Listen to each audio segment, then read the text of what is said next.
Myself Anil Desai, and today we'll be starting with the force vibration. Okay, so let us start with the force vibration. In that, our topic will be rotating unbalance due to force vibration.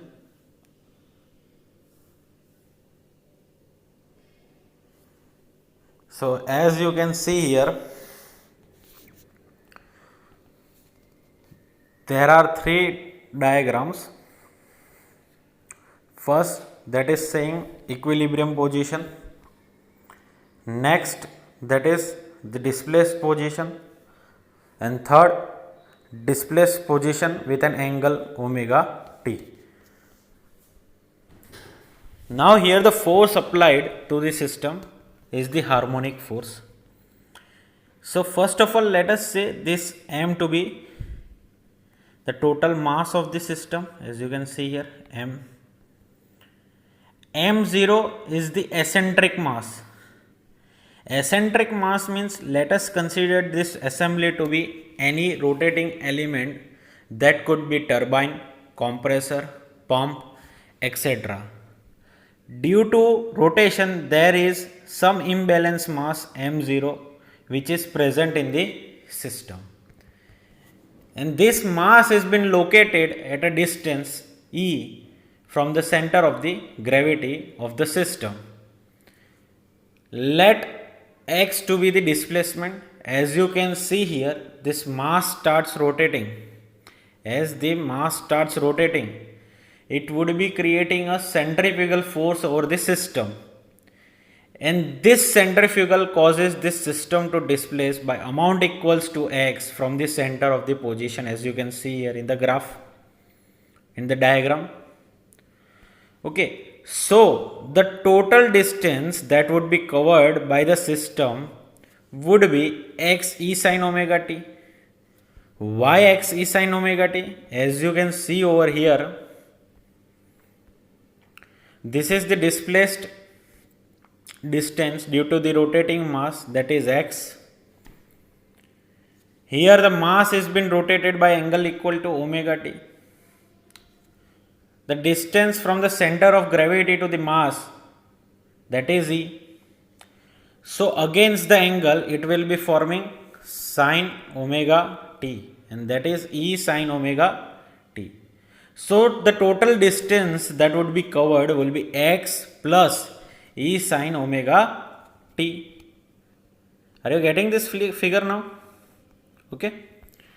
So let us come again here. And the condition is as such, again, here there is a spring constant or the spring stiffness, that is K, and damping coefficient, that is C. Let us go to the next slide. Now coming over here, we will try to plot the free body diagram of the third condition when the system is moved from the mean position. So as you can see here, the inertia force that would be acting is total mass of the system minus the eccentric load that will give to the inertia force that would be acting on the system. Right. Next force is due to F is equals to mass into acceleration, that is due to this eccentric load present in the system, which is creating which type of load or the force, that is centrifugal force. Total distance covered, as we have seen, is E plus sin omega t. And once again, there will be a presence of this force, that is Kx and Cx. This you can get a clear idea when we form the governing equation. Okay, so let us try to form the governing equation now. So the governing equation would be as follows. The one which we have created in force vibration. If you have not seen that lecture, you can go through my playlist and check that how we are forming the governing equation. So as we have seen last time, the free body diagram, first load, all were acting in downwards direction. So let us say downward force to be the positive forces and the upward force is the negative forces. So m minus m0 x double dot, so that is the total inertia acting on the system. Okay, m0 that is the centrifugal force that was acting on the rotating imbalance creating in the system. So m double derivative of this distance would give me the acceleration of the system, because mx double dot, system is mx double dot. So double derivative of this distance would give me the total acceleration of the system, and rest two forces, that is cx dot plus kx dot. Now opening this bracket and rearranging the term, we'll get like this. The another equation, that is double derivative of this would be mx double dot plus E is constant, so it will come outside. This m0 is constant, so again it is remaining here. E is constant, so again here omega sine cos, first derivative sine will give you cos, and again cos will give you minus sine. So 2 times this omega will come out, so omega square cx dot plus kx equals to 0. So on rearranging this equation, we can form mx double dot plus cx dot plus kx, that would result in this force m0 e omega square sine omega t.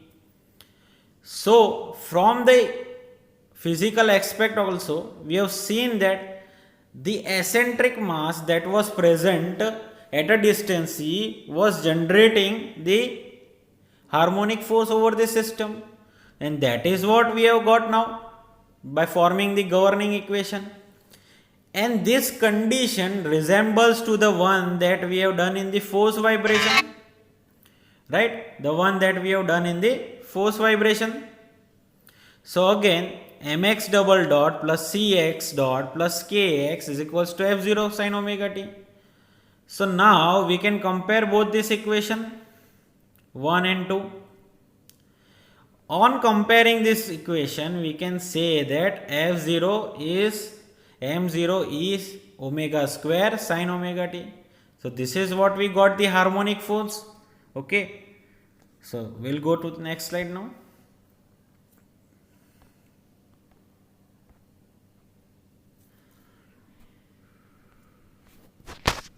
So now from steady state equation that we have seen in the force vibration, so let us say limit t tending to infinity,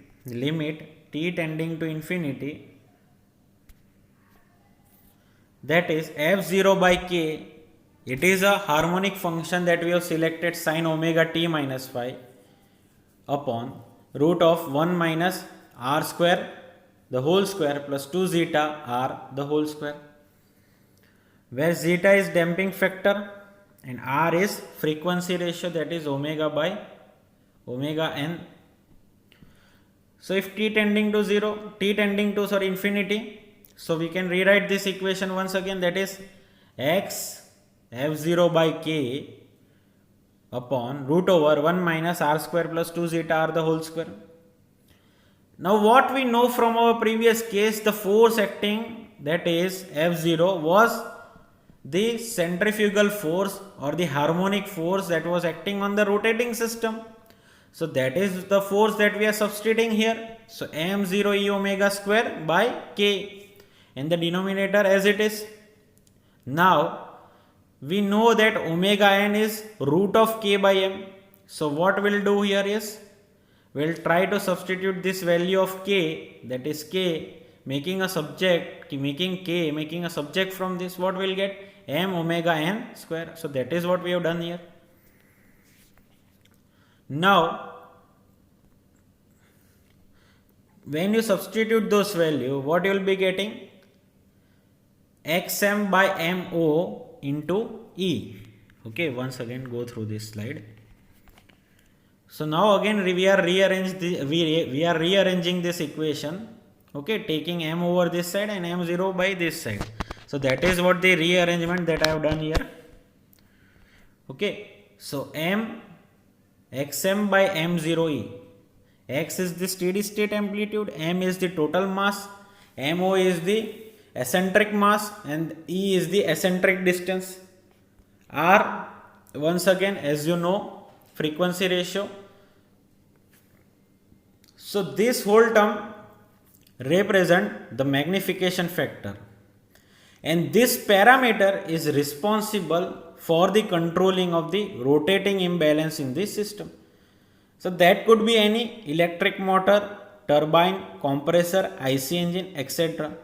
So our whole and soul now, our whole and soul visualization should be on this term, that is the amplitude xm by m0 into E. Okay. So few things that we can go through. There is no need to learn by heart this graph. You can easily make over this graph from this important equation. Okay. So let us go through now.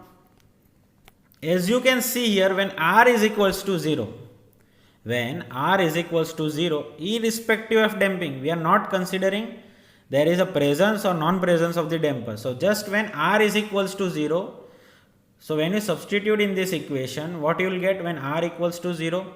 1 minus 0, 1, 0, 0. So what you will get? This amplitude to be 0. So obviously your graph would be starting from the 0. Now when R is very high, that is when R is very high, what will happen? Which means that R tends to infinity, which means that R tends to infinity.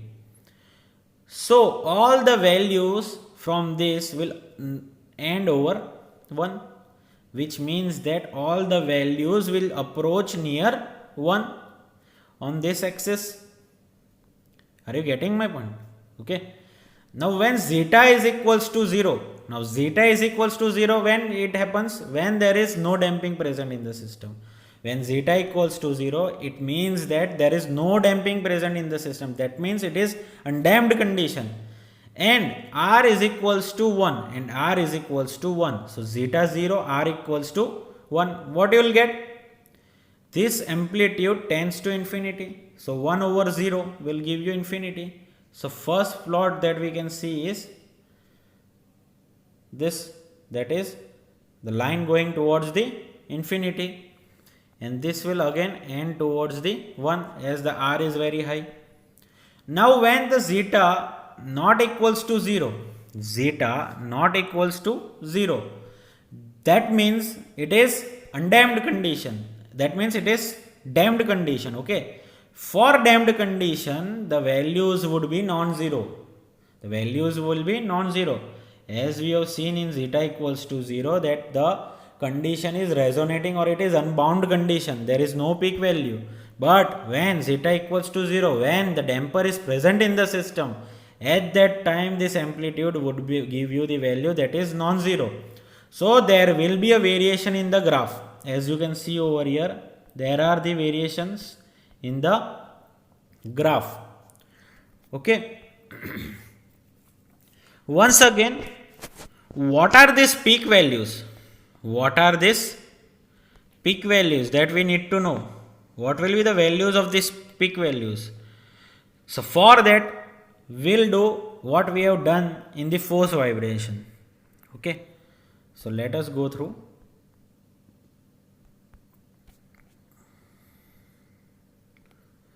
So for xm by m0e to be maximum, what should be the value of R? What should be the value of R? So here you just go through the equation. Wherever you are having doubt, just let me know. I have done the full solution over here.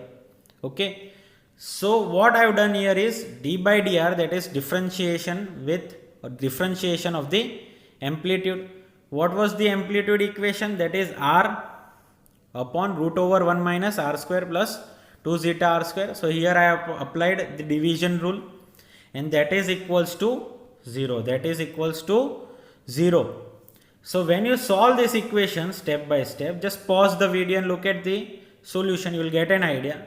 You will get a final term, that is R to be 1 upon root 1 minus 2 zeta square. What you are getting the value of R? Once again, 1 divided by root of, okay, 1 minus 2 zeta square. So this is the final value that we obtained when we solve this equation. So just stop or pause the video and look at the solution how I have proceeded over here. Now next, once we have got the value of r, so if the value of r is this, that is 1 over root 1 minus 2 zeta square, then what will be the amplitude? That is, what will be the value of xm by m0 into e. So what we'll do over here is we'll try to substitute the value of r in this equation. So as you can see, I have substituted the equations, that is value of r, and I have done the solution. Okay. While solving, I have arrived to the equation, that is 1 over 2 zeta root 1 minus zeta square. Once again, the answer is 1 over 2 zeta root 1 minus zeta square. So now we got these peak values. You are getting, now we got these peak values, the one which you have seen earlier.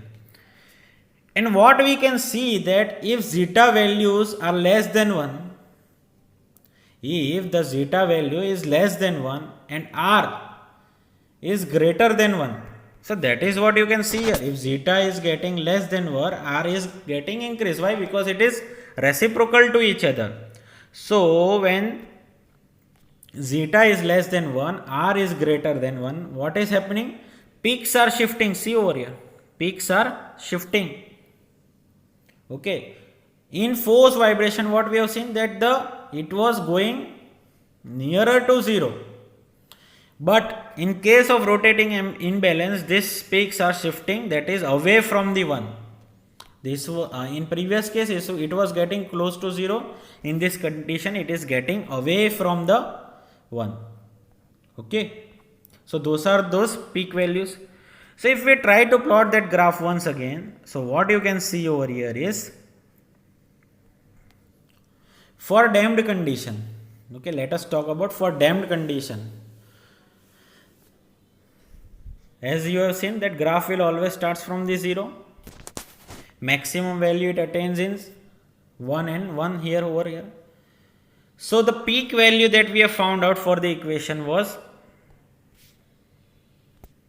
1 over 2 zeta root 1 minus zeta square. When we have substitute this value of the r, that is equal to 1 over root 1 minus zeta square. So this is how your peak value can be found out through the graphs. Next, so this is the curve, that is FRC, that we have done previously, frequency response curve. And this is your phase angle versus frequency ratio curve. For undamped condition, what you can observe, first of all, let us take that the graph is between 5 versus r. Okay, and it is varying from 0 to pi, and here it is attaining maximum 1.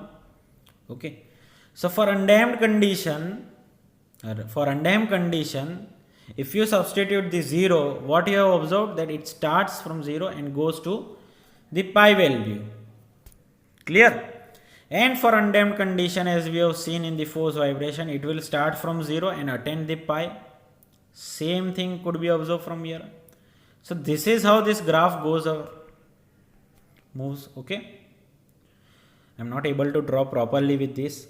Okay, but you can understand. Okay, and from this, what you can observe, that this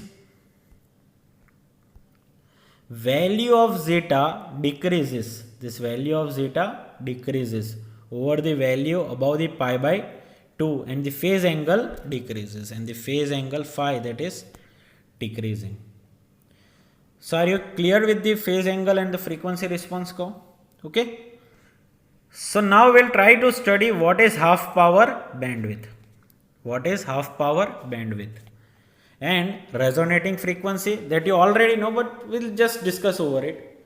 So resonant or resonating frequency is defined as the forcing frequency at which the largest response amplitude occurs. So how you can find out? That is derivative of the magnification factor, that is 0. Why there is such need to find the resonating frequency? As we know from the earlier, that let us say this is your cantilever beam. If I am applying a static force over here, what will happen? There will be a deflection in the beam. Okay, first the condition is static.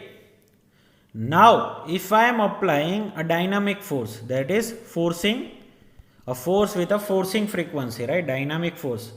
What will happen? This will start to oscillate from this mean position. This will starts to oscillate from this mean position. And at certain stage, when your omega becomes equals to omega n, it will create a harsh amplitude in the beam, and that could cause the failure of this system. So that is what we need to try to avoid it. For that, we'll try to study what is half power bandwidth. As from the definition, you can see that if omega 1 and omega 2 are the forcing frequency, if the omega 1 and omega 2 are the forcing frequency on either side of the resonating frequency, at which u is 10 times the resonating amplitude, and for small value of zeta. So just we'll try to understand once again what was the displacement of magnification that we have found out during the force vibration was 1 over root 1 minus r square plus 2 zeta r square. This is what we are talking about, the one which you have done in the force vibration, not in the rotating imbalance. And the resonating frequency that we have found out just now, that is 2 zeta root 1 minus zeta square. So by applying the definition of half power bandwidth, what we get that displacement of magnification factor is 1 over root times the resonating frequency. So squaring both the terms or both the side and rearranging, will get this equation. So just stop the video and look at the derivation. I have skipped 2 to 3 steps, but you can do that. Those are all little algebra steps. Okay. So from that we'll be getting roots of the above equation to be 1 minus 2 zeta square plus or minus 2 zeta square. Clear? So once again, let the two roots of the equation would be r plus or minus 1 minus 2 zeta square. So by using the Taylor series and using only first term of the equation, what we get that r is nearly similar to 1 plus or minus zeta, and r is nothing but frequency ratio, that is omega by omega, and that is 1 plus or minus 2 zeta. And omega from this diagram. So what is this diagram? It is a diagram for half power bandwidth. It is a diagram for half power bandwidth to find the experimental value of the zeta. And this zeta in force vibration we have found out to logarithmic decay, right? Similarly, this is the method or the theorem with which you can define the critical or the damping ratio or the damping factor of the system experimentally. So one value that will be attained by it is magnification factor maximum, and this is the main value, that is mf by root 2. That is what the theorem says, right? And for that, this will be attaining two frequencies. So that omega is this difference of these two angular frequency, that is omega 2 minus omega 1 divided by omega, and this will be 2 zeta.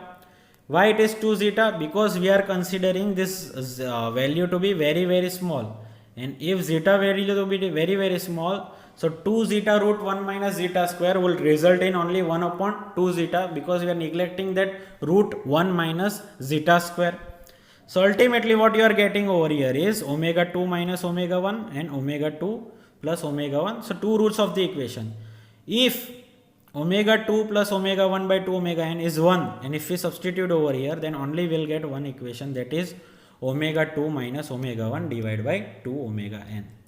So this is how you can calculate the zeta critical zeta value, that is damping factor or damping ratio, experimentally with the help of the method half power bandwidth.